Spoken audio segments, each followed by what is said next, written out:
каждом шве мудрость. Так говорят ученицы кружка чувашской вышивки. Кто-то впервые берет в руки иголку и нитки, кто-то бережно выводит узоры на ткани уже несколько лет.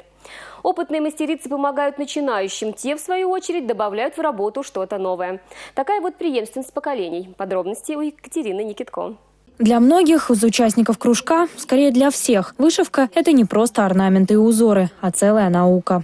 У меня всегда такая мечта была научиться вышивать не просто какие-то цветочки, а именно научиться вышивать такие вот чувашские узоры. Тут особая философия, тут глубокий смысл. Ксения Никанорова попала на мастер-класс случайно. Это ее первый урок и начало длинной истории знакомства с чувашской вышивкой, древними традициями и мудростью поколений. Иголочка, мне сказали, у меня неправильная, должна быть тупая иголка, чтобы красивее получалось. Вот, а так я вот первый узор смогла сделать с этой стороны. Правда, у меня не очень хорошо получилось, но поняла примерно, как это делается. Надежда Васильева вышивает давно. Для нее это особая наука. В каждом стежке, в каждом узоре зашифровано родословное. Кто ты, откуда, зачем и почему. Расшифровывать послание она учит и своего сына, который живет за границей. Я ему послание сделал в виде салфетки. И его жене, невестке,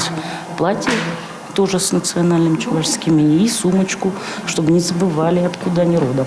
Уроки в кружке проводит известная мастерица Надежда Кузнецова. Она вышивала чувашию для карты России. На полотне она описала историю целого народа. Разные композиции, используя швы, узоры, орнаменты чувашской вышивки, именно старинной чувашской вышивки. Вышивка – традиционное занятие для многих народов страны. Одними из первых свою часть вышивки для карты России передала Республика Татарстан. Наша Луиза Фасхудинова, она мастерица, она вышила вот такой вот тоже участочек, который будет интегрирован в общероссийскую федеральную карту. У каждого своя культура, традиции и ценности. На вышитой карте России, которую уже скоро представят жителям страны, все увидят колорит, особенности и историю великой державы.